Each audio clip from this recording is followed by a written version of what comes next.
Ya, oke, baik. Selamat malam. Assalamualaikum warahmatullahi wabarakatuh. Suaranya bisa masuk, jelas terdengar?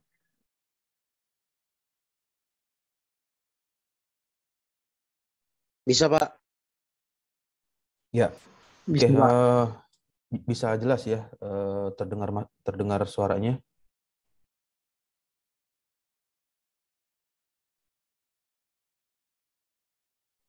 Terdengar, Pak, jelas. Ya, oke.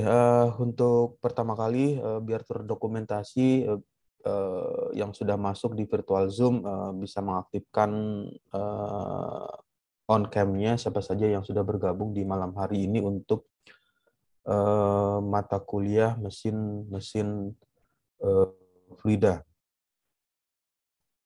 Ya, jadi di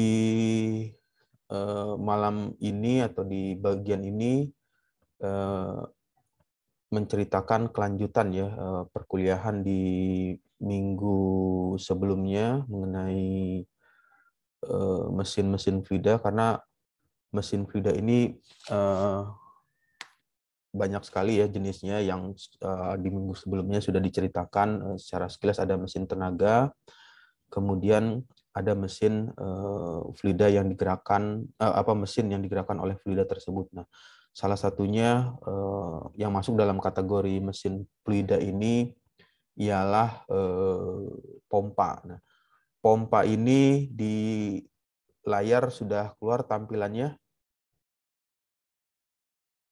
Untuk share screen-nya di layarnya sudah masuk. Sudah, Pak. Oke, jadi pompa untuk pompa ini yang di minggu sebelumnya sedikit mengingat lagi atau merefresh lagi mengenai perencanaan atau dalam hal pemilihan pompa. Yang pertama ialah harga. Dalam penentuan pompa kita harus menentukan dulu cost atau biaya dari pompa tersebut sesuai dengan keperluan yang ingin dibutuhkan. Umumnya terlebih dahulu menentukan harga awal relatif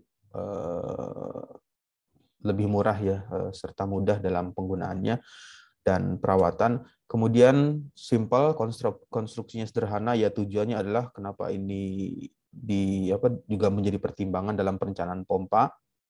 Karena ketika misalnya konstruksinya cukup kompleks atau rumit dalam hal pemasangan atau instalasi, ya jelas membutuhkan waktu yang lebih lama ya untuk melakukan pemasangan pompa tersebut. Lalu nilai efisiensi yang perlu juga diperhitungkan, karena harganya murah, ya kita juga harus mempertimbangkan bagaimana efisiensi kinerja dari pompa tersebut. Nah, untuk efisiensi juga merupakan masuk dalam kategori perencanaan pompa yang diperlukan.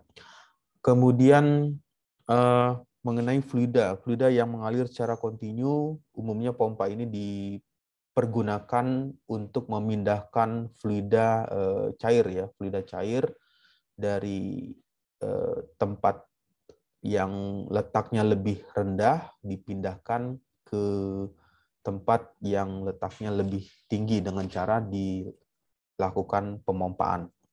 Kemudian kapasitas. Kapasitas itu merupakan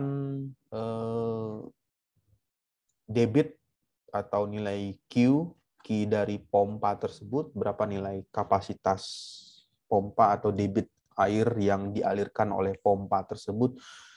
Kemudian lagi heat, ini merupakan kemampuan dari pompa untuk memindahkan fluida tersebut sampai seberapa jauh, dalam arti ketinggian ya, ketinggian pompa. Jadi bisa dibayangkan misalkan ingin memindahkan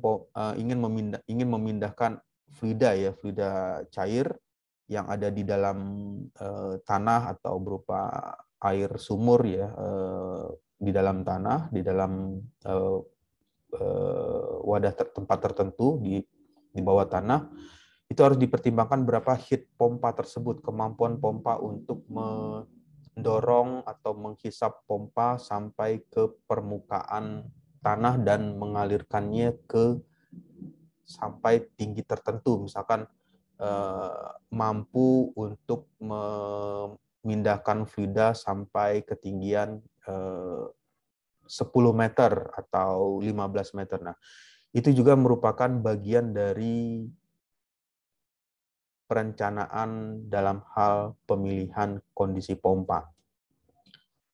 Lalu pompa yang dipasang harus dalam kondisi fix.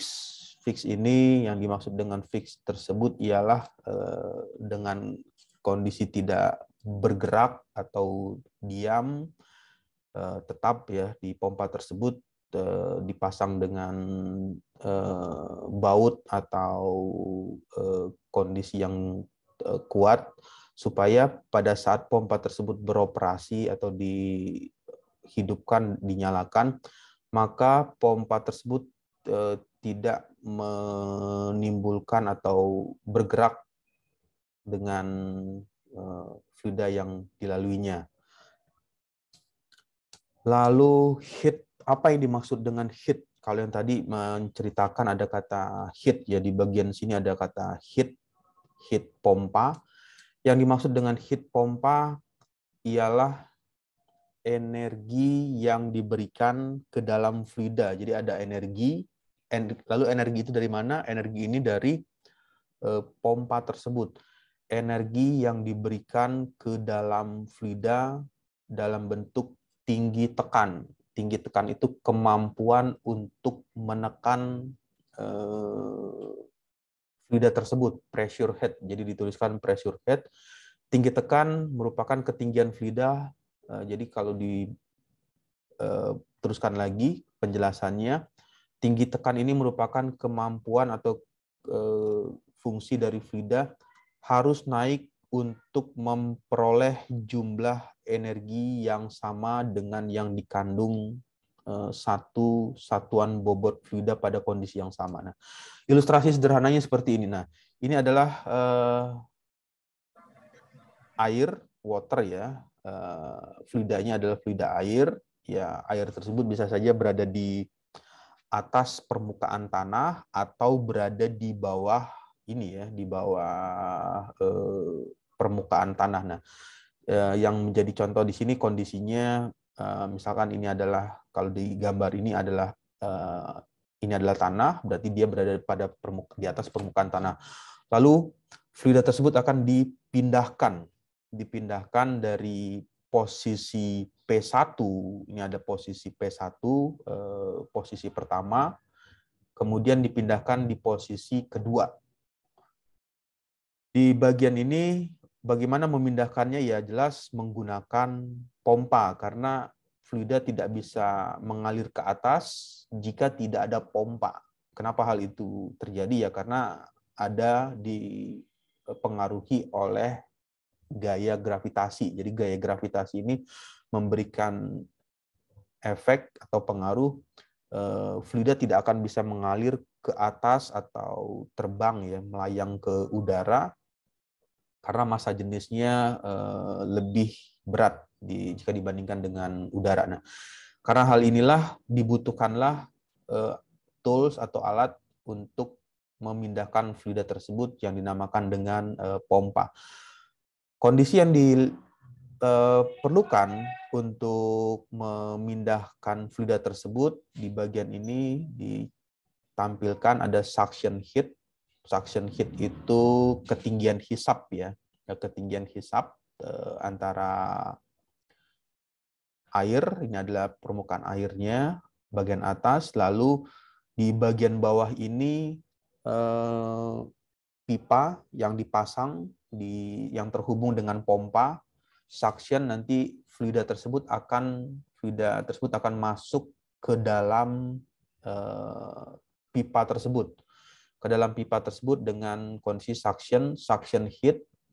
Dengan adanya suction heat ini, fluida masuk ke dalam saluran masuk pipa, lalu fungsi dari pompa ialah memberi tinggi tekan. Di sini ada dituliskan tinggi tekan atau pressure heat. Itulah yang dimaksud dengan heat pompa. Jadi kemampuan pompa tersebut untuk memberikan gaya dorong atau kemampuan memberikan tekanan ke atas seberapa jauh heat pompa bekerja. Yang ditampilkan di bagian ini diilustrasikan kemampuannya bisa mencapai 17,4 meter. Jadi 17,4 meter discharge heat untuk mendorong air ke bagian atas sampai air tersebut keluar di saluran nozzle pipa tersebut. Lalu heat pump ini kalau digambarkan di bagian sini diilustrasikan sederhananya, di bagian ini ada kondisi A, tangki A, sebut aja tangki A, lalu di sini lagi ada tangki B, wadah B, wadah A, lalu di antara pertengahan tangki tersebut ada dipasangkan pump. Pump itu artinya pompa yang memberikan gaya dorong untuk mendorong fluida tersebut ke atas. Antara kondisi ini diketahui karakteristik dari fluida tersebut. Yang pertama di bagian ini diketahui terlebih dahulu nilai A1. A1 ini adalah luas dari permukaan ya, permukaan ininya permukaan saluran pipa tersebut A1. Kemudian P1 ini merupakan tekanan di sini berapa nilai tekanannya. V1 itu adalah kecepatan dari fluida yang mengalir di sini. Rho1 itu adalah massa jenis dari fluida, karena fluida ini juga dipengaruhi oleh massa jenis fluida yang bekerja. Kalau misalnya massa jenisnya tinggi atau lebih pekat, ya pompa juga akan bekerja lebih berat. Ya bisa dibayangkan perbedaan ya antara fluida yang digunakan, misalnya menggunakan fluida cairnya itu adalah air, lalu satu lagi menggunakan fluidanya berupa minyak oli ya dengan kekentalan tertentu ya memiliki nilai massa jenis yang berbeda. Nah, pada gambar ini terdapat dua buah titik dengan perbedaan kondisi letak. Letak itu artinya tingkat ketinggian ya, letaknya yang satu lebih berada di atas, yang satu berada di bawah. Luas penampang itu adalah A1, tekanan itu adalah P1, serta kecepatan aliran fluida. Kecepatan itu merupakan nilai V1-nya. Fluida kerja mengalir dari kondisi pertama. Ini kondisi pertama itu di kondisi B ya, karena posisi di bagian bawah. Sudah kerja mengalir dari kondisi pertama titik 1 ke kondisi kedua titik 2. Titik 2 berarti di bagian ini aliran ini disebabkan oleh adanya suatu energi luar. Energi luar dari pompa kalau dituliskan ini terjadi merupakan karena ada perbedaan tekanan ya. Yang jelas pasti ada perbedaan tekanan antara tekanan yang ada di permukaan penampang yang di atas, di bagian atas dengan tekanan yang ada di bawah. Nah, perbedaan tekanan ini nanti bisa dihitung jika diketahui data tersebut berapa nilai P2 dengan P1-nya. P2 dan P1 berapa nilai tekanan yang ada di bagian sini untuk P2 dan berapa nilai tekanan yang ada di bagian ini, lalu dikali dengan Q. Q itu adalah debitnya, debit dari aliran fluida yang mengalir. Jadi kalau dihitung untuk debit, Q sama dengan A dikali dengan V. Berarti A itu adalah luas permukaan, V itu adalah kecepatan dari fluida yang mengalir. Nah, karena ini ada selisih tekan atau selisih nilai pressure antara permukaan di bagian atas, bagian wadah pertama dengan wadah kedua, sehingga bisa diketahui berapa besar energi luar yang bekerja pada pompa tersebut. Lalu, oke, sampai sini ada pertanyaan dulu atau ada diskusi yang ingin ditanyakan sebelum masuk ke slide berikutnya?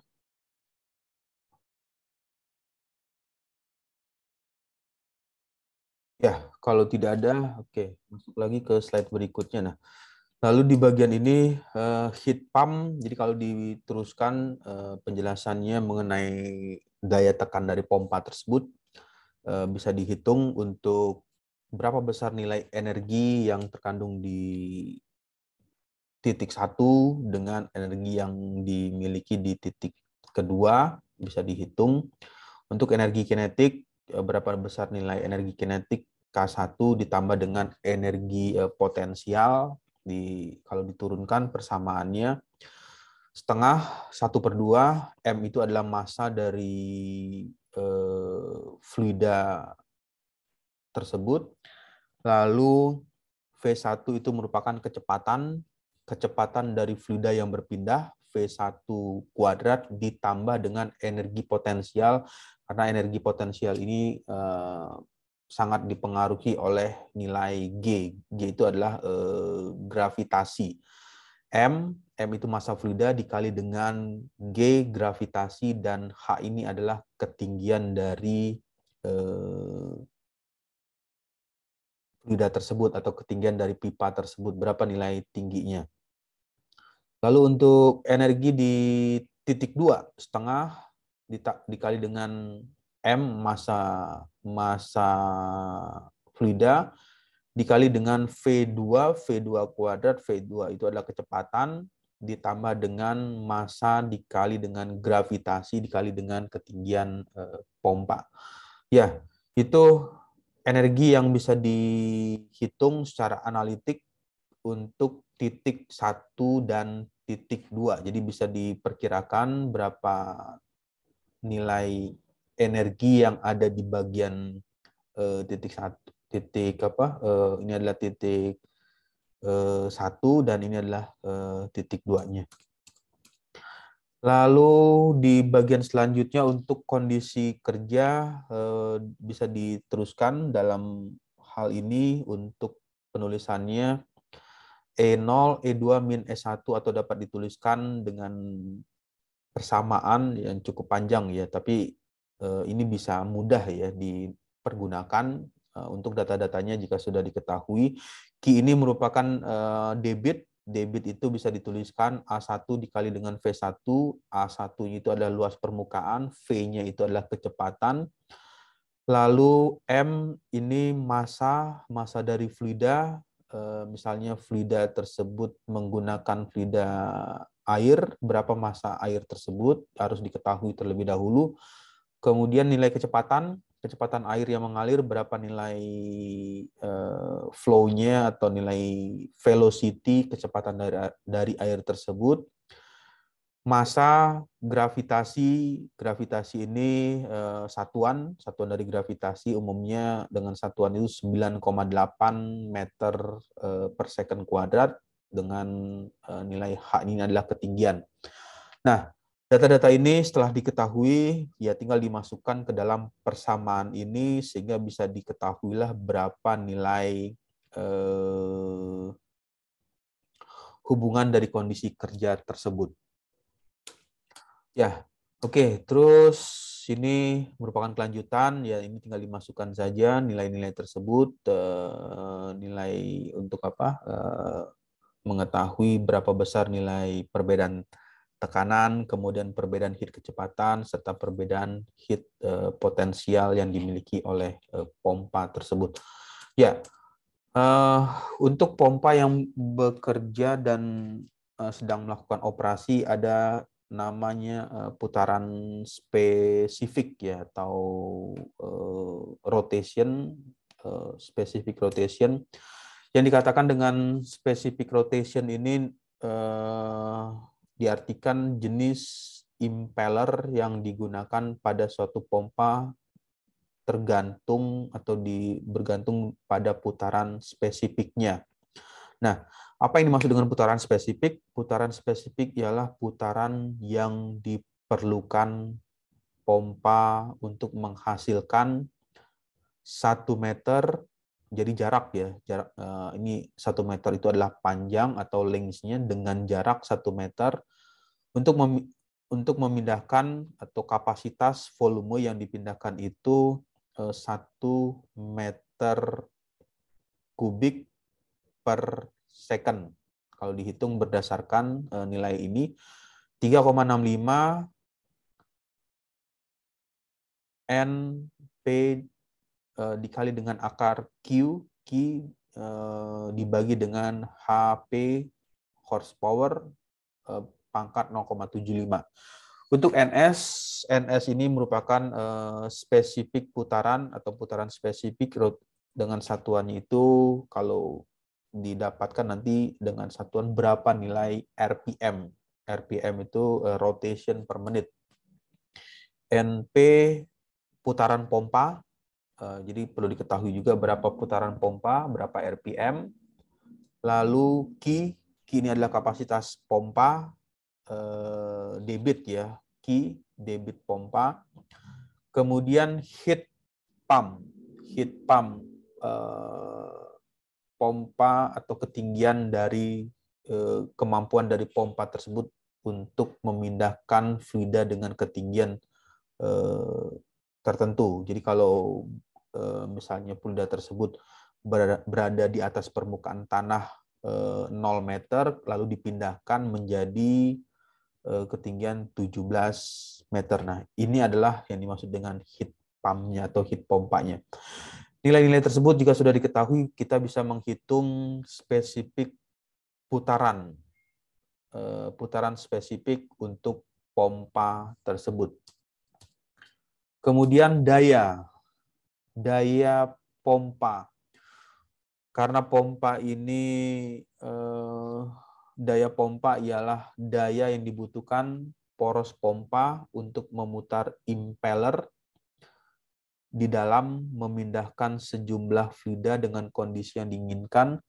Besarnya daya poros yang dibutuhkan dapat dihitung berdasarkan persamaan berikut. Yang pertama ialah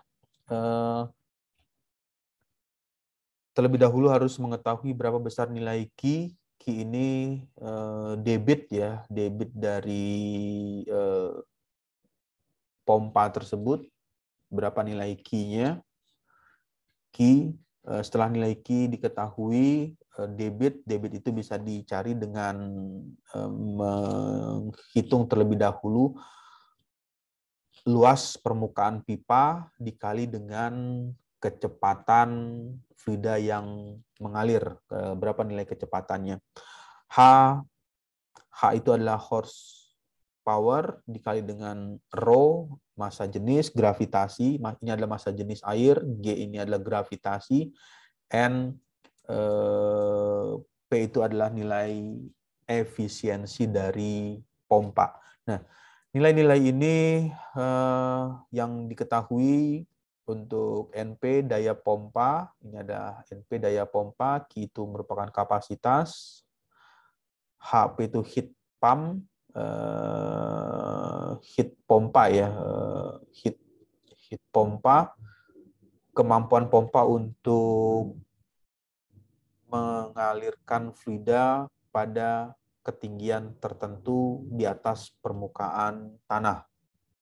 Nah, jadi kalau diartikan ya kemampuan pompa untuk memindahkan fluida sampai seberapa jauh di atas permukaan tanah, apakah sampai ketinggian 10 meter, 15 meter, atau sampai 20 meter. Lalu rapat jenis atau rho massa jenis dari fluida yang digunakan, apakah menggunakan fluida air, atau menggunakan minyak, atau menggunakan oli, atau menggunakan fluida Newtonian atau non-Newtonian, itu yang perlu diketahui nilai rho dari jenis fluida tersebut. Selanjutnya, efisiensi pompa harus diketahui terlebih dahulu berapa nilai efisiensi dari pompa yang bekerja tersebut, sehingga bisa mengetahui daya pompa yang diperlukan untuk menghidupkan pompa tersebut. Oke, sampai sini ada diskusi atau ada pertanyaan yang ingin ditanyakan